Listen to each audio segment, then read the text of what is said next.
Pourquoi, selon vous, plusieurs religions dans un même pays, par exemple en France, ça peut créer des litiges? Oui, enfin, ce serait délusionniste de dire que ça crée pas de litige. Ouais. Et après, je pense que même s'il y avait qu'une religion, il y aurait quand même des problèmes. Ah C'est ouais pas lié à une seule religion, c'est lié aux gens de manière générale. J'imagine que ça peut créer des litiges parce que toutes les religions n'ont pas nécessairement les mêmes règles. Typiquement, moi je suis catholique. Je vais partir du postulat que les évangiles sont la loi suprême, entre guillemets. Essayer de vivre avec une loi qui est prétendue divine, autre, peut justement amener à des divergences. Et là, Alors bonjour à tous et à toutes. Là on est à la République comme vous pouvez le voir, hein. Il y a la statue ici.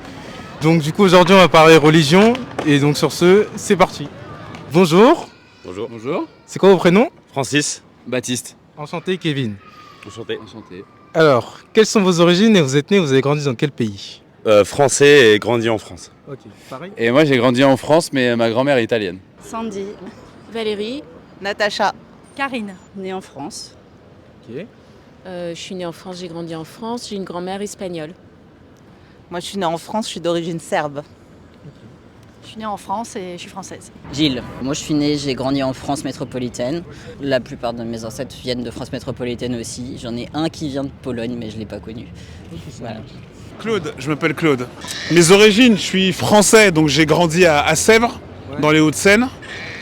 Et mes parents étaient originaires du Congo-Brazzaville pour ma mère et du Congo-Kinshasa pour mon père.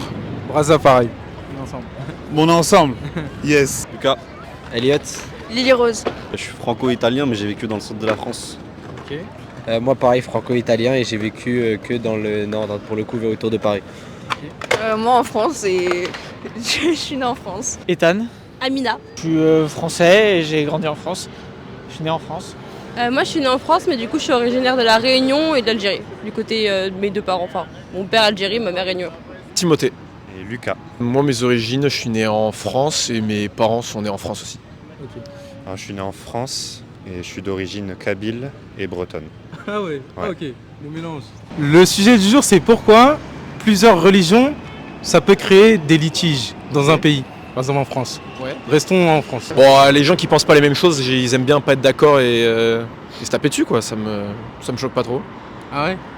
Je sais pas que je trouve ça stylé, mais sur le sujet de la religion ou de plein d'autres choses, quand les gens ils ont pas, ça fait un peu 2000 ans quoi, voire plus que les gens qui pensent pas pareil aiment bien se combattre un peu, donc. Moi, de mon avis, c'est le fait que, étant donné qu'on a cette conception que la loi divine est au-dessus de toute loi humaine, à partir du moment où si on part du postulat que, typiquement, moi je suis catholique, je vais partir du postulat que la loi catholique, enfin les évangiles sont la loi suprême, entre guillemets. Essayer de vivre avec une loi qui est prétendue divine, autre, peut justement amener à des divergences. Et là, et justement, alors que si c'était des lois humaines, là on pourrait dire bon bah c'est possible que toi tu penses ci, moi je pense ça. Là c'est pas moi qui pense ça, c'est la loi établie et celle-ci. Donc je pense que c'est ça qui peut amener à des litiges ou à des divergences essentiellement quoi. Parce que chacun veut imposer sa religion. Ok. Manque de tolérance. Manque de tolérance. L'incompréhension aussi. Incompréhension. Ouais, les gens se comprennent non-connaissance. pas. Voilà, non-connaissance. La méconnaissance des... Ou pas l'envie de connaître la religion de l'autre. Pour moi, c'est quand on pousse trop à l'extrême et qu'on juge les autres par nos différences, mais il faut jamais juger, il faut créer de la cohésion. Quand on impose trop, c'est ça que tu veux dire? Non, pas ça. Quand on juge les différences, parce que ça crée beaucoup de différences et il y en a qui partent du principe que leur différence est la meilleure comparée aux autres. Enfin, je sais pas, par exemple, leur religion est la meilleure et donc ne veulent pas écouter celle des autres ou trouvent que les autres sont extrêmes parce qu'ils les comparent. En gros, ils sont trop fermés dans leur religion. C'est ça. Tellement ils sont trop fermés dans la religion, la communication, elle est trop compliquée. Ça devrait unir du coup. Ok. Juste les gens ils savent pas vivre en communauté. J'imagine que ça peut créer des litiges parce que toutes les religions n'ont pas nécessairement les mêmes règles. Après, pour ma part, je suis pas religieux, donc c'est pas un sujet qui me touche énormément. Mais c'est intéressant quand même, votre avis, surtout que vous n'êtes pas religieux. Oui. Après, que dire de plus, honnêtement, pour ma part, je pense qu'il n'y a aucune raison qu'on puisse pas vivre en bonne entente avec des religions différentes. Mais encore une fois, je suis pas religieux. Les religions les plus communes en France ont quand même beaucoup de points communs entre elles d'un point de vue historique. Moi, je m'intéresse La religion m'intéresse comme sujet, mais d'un point de vue, on va dire, historique, socioculturel. Et je trouve assez intéressant et un peu dommage que beaucoup de religions, notamment les religions judéo-chrétiennes, que sont l'islam, le christianisme, le judaïsme, aient parfois des désaccords alors que fondamentalement elles partagent énormément de points communs. Par exemple, le fait qu'il y ait un seul et même Dieu pour les monothéistes. Oui, voilà. Pour les monothéistes, c'est le même Dieu. Ces trois religions sont aussi issues, on va dire, des mêmes origines. Le christianisme a construit sur le judaïsme. L'islam a aussi construit sur le judaïsme. Enfin voilà, il y a quand même beaucoup de points communs. Malheureusement, ça a l'air d'être plutôt les différences qui divisent parfois. Après, je pense que, comme pour beaucoup de choses, on voit surtout les conflits. On ne voit pas tous les endroits où les gens s'entendent parfaitement parce que ça ne fait pas de bruit, en fait. Voilà. Mais bon, encore une fois, moi, je ne suis pas concernée de très près. Donc, je m'y intéresse surtout d'un point de vue intellectuel et c'est tout. Ça, c'est une vraie question humanitaire parce qu'elle date depuis la nuit des temps. Ouais. Moi, il y a un truc que j'ai jamais compris, sincèrement. Ce que j'ai jamais compris, c'est comment, en fait, la religion a une influence énorme sur nos vies, c'est une chose, mais en termes de conflit. Enfin, c'est-à-dire que moi, les guerres de religion, moi, c'est un truc que j'ai toujours eu du mal. En fait, moi, je pars du principe que chacun est libre de choisir la religion qu'il veut, s'il croit en ce qu'il a envie, et c'est son problème. Qu'est-ce que ça te fait qu'il soit de telle ou telle religion, en fait ? Moi, c'est mon regard par rapport à ça. Et ça, je comprends pas. Mais par contre, dans mon quotidien, moi, ce que je kiffe, c'est que chacun est libre de choisir la religion qu'il a envie de pratiquer. Et ça ne met pas de barrière dans la vie de tous les jours. Les gens ne se rendent pas compte que ça permet, en fait, de te sentir bien dans différents types d'environnements. Et moi, c'est une vraie richesse. Oui, enfin, ce serait délusionniste de dire que ça ne crée pas de litige. Ouais. Et après, je pense que même s'il n'y avait qu'une religion, il y aurait quand même des problèmes. C'est pas lié à une seule religion, c'est lié aux gens de manière générale. C'est comme dire les Parisiens, ils aiment pas les Marseillais, quoi. C'est stéréotypé au final. Voilà, ils sont dans le même pays, ils ont peut-être la même religion, c'est juste qu'il y en a un qui vit dans l'île au nord et l'autre dans la ville au nord et l'autre à la ville au sud. Après, si on veut vraiment s'axer sur le côté religion, moi je dirais qu'il y a des problèmes parce que en fait il y a des lois qui existent et il faut juste les faire appliquer au maximum. Et des fois, il y a du laxisme, là on peut faire un écart, oui mais là c'était pas de sa faute, là machin. Non, en fait si tout le monde applique la loi à 100%, sans jamais autoriser de passe-droit pour personne, et en fait c'est la loi qui gagne. On a fait des lois pour que tout le monde s'entende, il faut appliquer ces lois pour que tout le monde s'entende. C'est aussi simple que ça. Faut pas confondre État et religion. Ah. Bah ouais. Ok. C'est une religion étatique, c'est la merde, mais faut la paix aux gens. La France, c'est pas un pays chrétien, tu vois. Mais de base, ça l'a été, mais... On a des racines, on a tout ce que tu veux, mais depuis 1905, ça l'est plus, ouais. Si. Ouais. Pas faux. Oui, je suis d'accord, faut pas confondre pays et religion. En soi, on est un pays qui est laïque de base, donc toutes les religions sont... On peut être français, avoir la religion que tu veux. Exactement, ouais. Pour vous, pourquoi dans les médias, les gros médias, il y a souvent des débats un peu... sur les religions, sur par exemple l'islam et tout ça, ils critiquent à chaque fois souvent. Parce qu'ils veulent faire de la thune. Parce que je pense qu'il y a un petit objectif. Parce que c'est toujours plus facile de ranger les gens dans des cases, de diviser. Et je pense que c'est une stratégie aussi. Et en fait, faire des amalgames, c'est beaucoup plus facile que d'essayer de comprendre pourquoi chacun a besoin d'aller sur à ses convictions religieuses. Et on l'a perdu, Kevin. Kevin, on l'a mis au PL. Kevin, c'est samedi soir, Kevin, faut faire la teuf.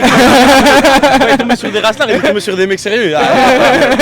Merde, ils ont bossé le sujet. Non, là c'était par rapport au fait que la France, vous voyez, il y a le côté laïque, mais dans d'autres pays comme les États-Unis, il y a moins ce côté laïque, mais à ce que j'ai pu savoir, alhamdoulilah, ça allait mieux. Écoute, j'espère pour eux. Moi, je peux pas parler pour eux, je les connais absolument pas. Mais c'est pareil, je suis pas forcément renseigné sur le sujet, mais je trouve que sur le côté État, tout ce qui fait partie de l'État, c'est fondamentalement laïque, sinon ça va créer trop de tension et en fait, il n'y a pas de... par exemple, l'école, elle doit être laïque, parce qu'en fait, c'est pas parce que tu as telle ou telle religion que tu as le droit d'aller à l'école. Genre, tout le monde a le droit d'aller à l'école, que tu sois croyant ou que tu le sois pas. Donc en tant qu'État, c'est une obligation et tu dois absolument pas prendre parti sur des religions parce que c'est complètement à côté, c'est vraiment autre chose, quoi. Enfin, c'est comme si tu remplaces ta religion par le sport, s'il y a que des footballeurs qui ont le droit d'aller à l'école, enfin, c'est un problème, tu vois. Genre, si toi t'aimes le handball, t'es foutu, quoi. C'est ça. Ouais, parce que là-bas, tout le monde a le droit de s'exprimer comme on veut et il y a moins de jugement, je pense, au niveau de ça. Ils sont moins fermés, ils ont un esprit plus ouvert au niveau des religions. Et voilà, je pense que c'est ça. Hein. J'avais posé une question aussi, est-ce que la laïcité qu'il y a en France, est-ce que ça réduit justement ces litiges ou en fait elle n'est pas vraiment appliquée? Alors, j'ai un peu un souci avec la laïcité telle qu'elle est appliquée actuellement en France, parce que le mot lui-même a beaucoup été détourné de son sens, on va dire, au fil des années. À la base, la laïcité, c'est l'absence, on va dire, de rapport entre ce que fait l'État et la religion. Ça ne veut pas dire virer la religion, tout comme ça ne veut pas dire encourager la religion. On n'a pas de religion d'État en France, contrairement à d'autres pays. Et on demande par exemple aux fonctionnaires de ne pas avoir de signes religieux sur eux, etc. Ça, c'est la laïcité. Mais la laïcité, c'est pas nécessairement taper sur les gens qui vont pratiquer leur religion dans leur coin. On peut taper sur certaines pratiques qui sont extrémistes, par exemple, mais parce qu'elles ne se conforment pas aux droits français ou aux droits des personnes, etc. Mais il n'y a absolument aucune raison de venir harceler les gens parce qu'ils pratiquent leur religion, on va dire, tranquillement entre eux et qui suivent les règles qu'ils ont envie de suivre eux, quoi. Bah, je pense chez les très jeunes, pour le coup, ça permet un peu. Parce que moi, je sais que par exemple, j'ai pas de religion, mais j'ai jamais vécu de différence avec mes collègues qui avaient des religions quand j'étais petit, parce que du coup, on n'en parlait pas. Et ça faisait que ça n'a jamais engendré de différence. Après, je sais pas si en parlé, ça nous aurait créé des différences. Mais donc, je pense que pour les jeunes, peut-être. Et après, à partir d'un certain âge, je pense que non, en fait, c'est à partir d'un moment, c'est au niveau de la maturité et de l'acceptation des autres. Bah, de l'éducation, surtout. Ouais, c'est ça. En France, il y a aussi le problème d'associer des religions ou des origines par rapport à des préjugés, etc., sur tout ce qui peut se passer en France. Ouais. Et forcément, à force de se lier à ça, il y a des origines ou des religions qui vont se contrer contre la France alors qu'ils ne sont pas là de base pour être en combat, quoi. Le but, ce serait de s'accepter ensemble. Ce serait bien qu'elle soit appliquée réellement et vraiment, ce qui n'est plus trop le cas. Elle est un peu déguisée. Avant, par exemple, au début, en 1905, c'était vraiment appliqué? J'étais pas né en 1905, ouais. Mais... Est-ce que vous avez entendu? Oui, j'ai entendu, mais ça a toujours été un petit peu déguisé. Il y a toujours eu un certain type d'information en surface. Ouais. Et on se rend compte que quand on creuse un peu, bon, voilà, c'est beaucoup plus complexe que ça. Non. Pas du tout? Non, c'est pas une vraie laïcité. C'est pas une vraie laïcité, on est d'accord. Non. Pourquoi? Déjà rien que le calendrier. Oui, une vraie laïcité, ça laisserait la pratique à tout le monde, à toutes les religions. Il n'y aurait pas de, voilà, dans tel endroit tu peux pas porter le voile. Ce serait libre. La laïcité, ça serait libre, exactement. Je suis tout à fait par exemple, ça serait libre. Je vois plus une laïcité à l'anglaise, qui paraît plus tolérante au niveau de toutes les religions. Exactement. Okay. Du coup, la laïcité que vous parlez, elle serait plus stricte, c'est ça? Ah bah non, c'est l'inverse. L'inverse. Chacun pourrait appliquer sa religion comme il l'a envie. Dans l'espace public. Parce que là, en fait, on tolère la religion. On a l'impression qu'on tolère plus certaines religions que d'autres. C'est ça. Je suis d'accord. J'ai pas entendu ce qu'elle a dit, mais... Moi j'ai l'impression qu'on tolère plus dans l'espace public certaines religions par rapport à d'autres. Pratiques religieuses que d'autres. C'est une impression peut-être, mais c'est peut-être lié aussi à l'histoire de la France.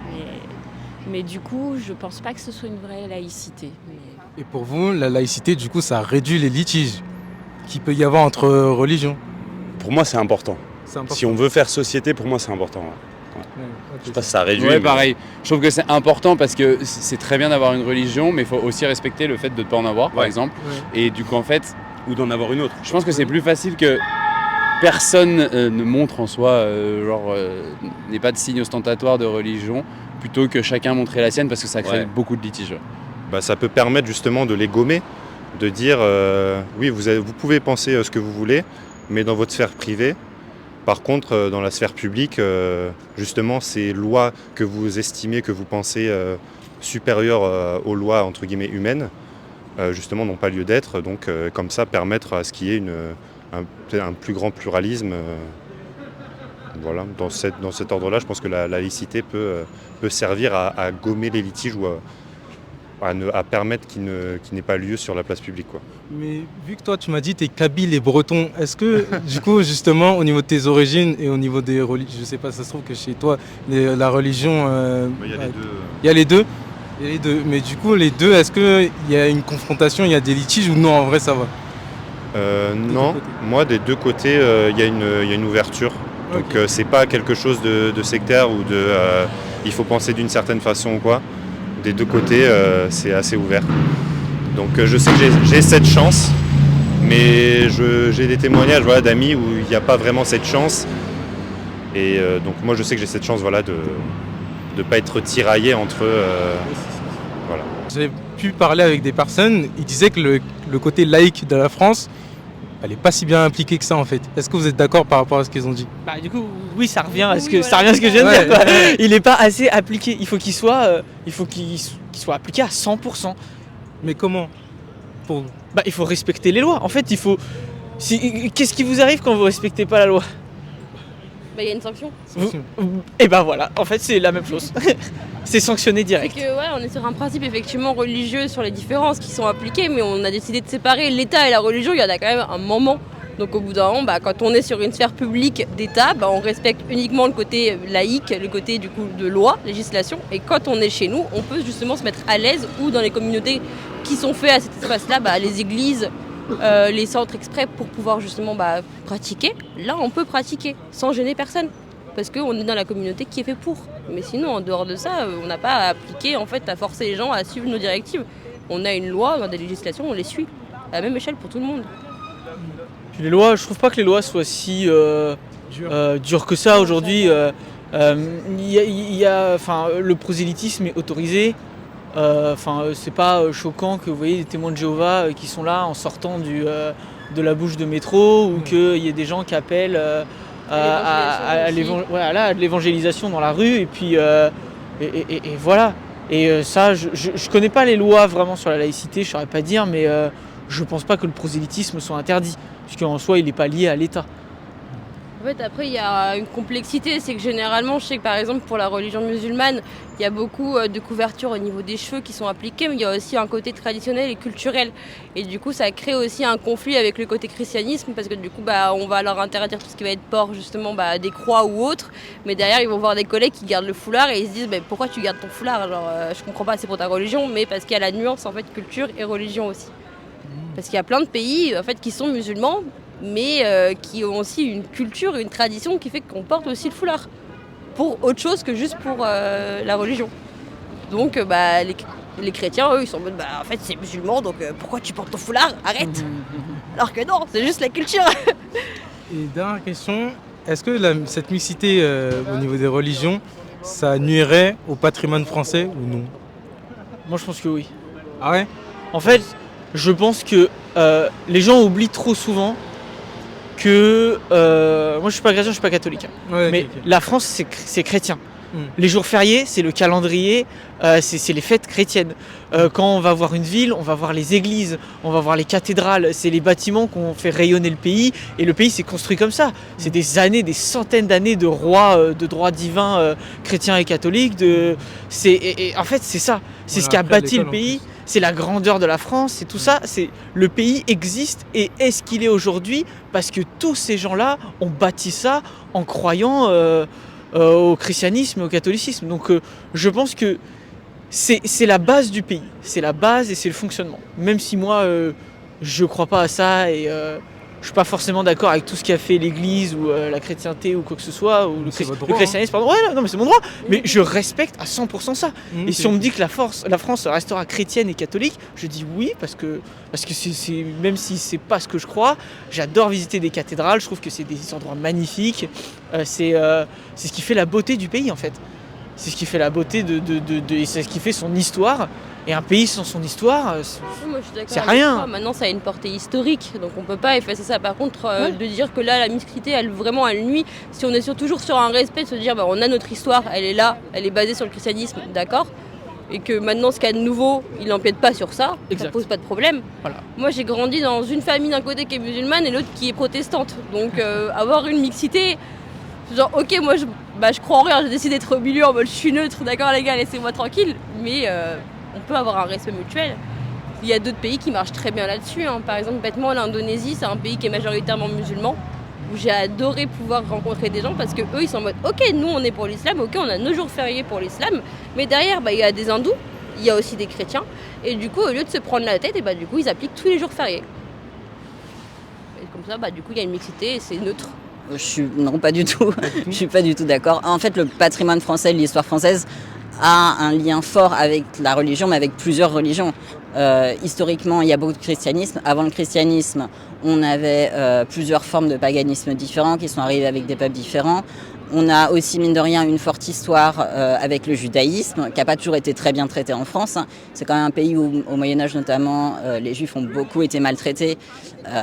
Et plus récemment, durant la Seconde Guerre mondiale aussi. C'est pourtant des gens qui ont toujours fait partie du paysage français. Avec l'islam, on peut aussi penser aux colonies. Je veux dire, on a quand même une histoire assez forte avec les colonies qui s'est pas toujours faite dans le bien, mais qui a beaucoup été imposée aux gens colonisés. Mais ça veut dire que de gré ou de force, les personnes qui pratiquent l'islam ont été aussi intégrées à l'histoire française. Il y en a beaucoup qui se sont battus pour la France d'ailleurs, pendant la Première Guerre mondiale, la Seconde Guerre mondiale et même un peu avant. Donc pour moi, c'est très réducteur de se dire que la mixité culturelle réduit le patrimoine parce qu'en fait, de base, les différentes religions font partie du patrimoine français.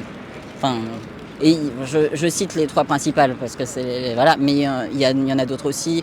Je veux dire, on est quand même. Cité des polythéistes. Donc non, voilà, là on est à Paris, mais à Paris il y a quand même des temples bouddhistes. Il y a une petite communauté sikh aussi, il me semble. Il y a une diaspora indienne. Enfin voilà, il y a quand même beaucoup de gens. Il me semble pas que ça pose particulièrement problème, et au contraire, ça peut enrichir les choses. Et puis, le côté histoire française absolument chrétienne, ça c'est faux. Et puis c'est extrêmement réducteur et pour moi ça vient vraiment d'une volonté juste de réécrire l'histoire dans un sens où tout est monobloc, alors que l'histoire française n'a jamais été monobloc.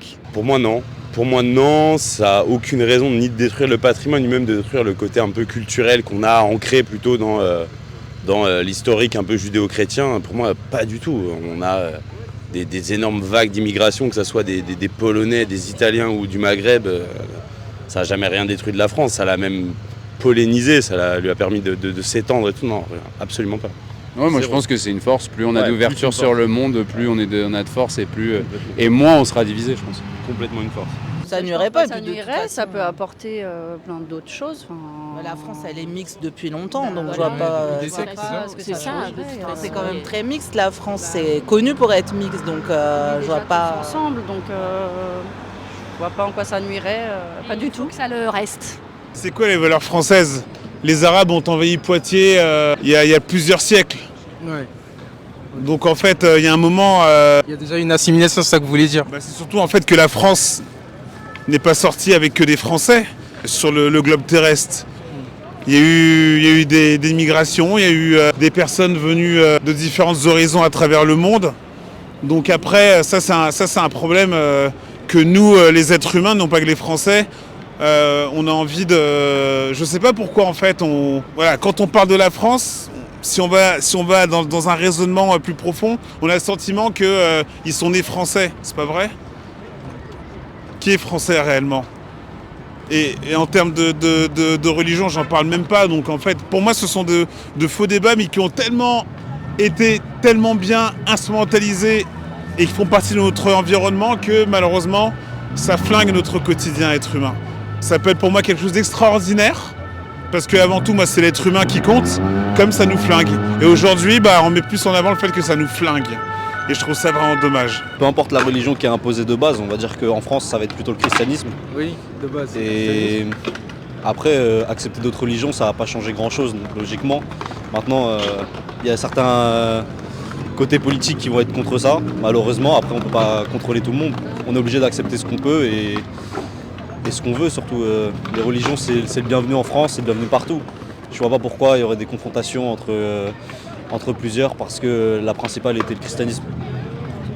Moi je pense que l'histoire ça s'écrit toujours et que donc on est encore dans une page, donc le patrimoine en soi on le forge là maintenant pour plus tard aussi, et donc la mixité c'est jamais un problème. Et je pense que ça élargit les origines, ça diversifie le pays et ça peut apporter plein de bonnes choses. Et ça en apporte déjà plein de bonnes choses. Et donc c'est pour ça que moi je suis pour la diversité. Et je pense que ça réduit pas le patrimoine. Enfin, ça efface pas le patrimoine. Il y a quelqu'un qui avait dit, de ceux que j'avais interviewés, même j'avais vu, qu'il y a une assimilation au fil des siècles en France, parce qu'il des différentes cultures qu'il peut y avoir en France là. Et donc ça ne nuirait pas nécessairement, quoi. Oui, moi je pense que ça nuit pas. En fait, je pense que ça l'élargit et que justement ça l'amplifie en fait la culture de la France. Actuellement, elle était plutôt fermée et maintenant je pense que c'est parce que nous on voit dans le passé. Et après, si maintenant les gens dans le futur qui verront le patrimoine, ils n'auront pas le même que le nôtre. Et c'est pas grave parce que c'est ça, le patrimoine, il faut que ça évolue.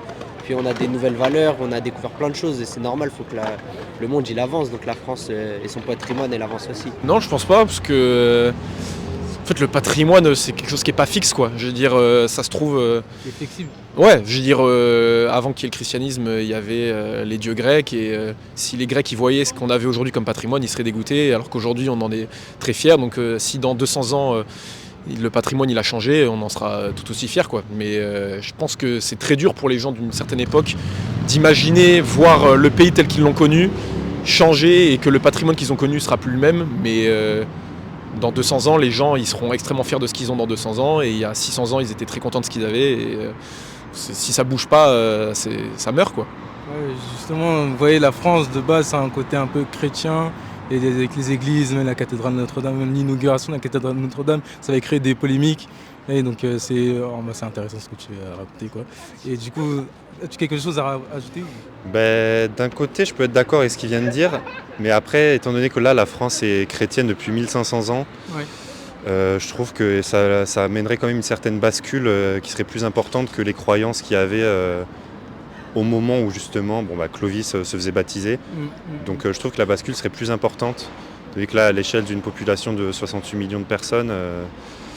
Mais après, oui, je pense que le patrimoine peut évoluer, mais c'est juste qu'il faut que ce soit en accord et en concordance avec sa population, quoi. Bon, voilà, c'était la fin de la vidéo. J'espère que vous avez apprécié. On a fait République jusqu'à Bastille. N'hésitez pas à vous abonner, à liker et surtout à partager. Vraiment, c'est le partage qui est le plus important. Même l'abonnement, moi je m'en fiche un peu, mais le partage c'est vraiment le plus important. On se dit à la prochaine. Et moi, sinon, mis à part les interviews, micro-trottoirs, reportages que je fais aussi du podcast où je prends en aparté une personne et on parle de son rapport avec les origines. Donc pour ceux qui sont intéressés, n'hésitez pas à m'envoyer un mail ou sinon me contacter sur mes réseaux qui s'afficheront sûrement en haut. Bref, c'était tout pour la vidéo. Merci, on se dit à la prochaine. Ciao!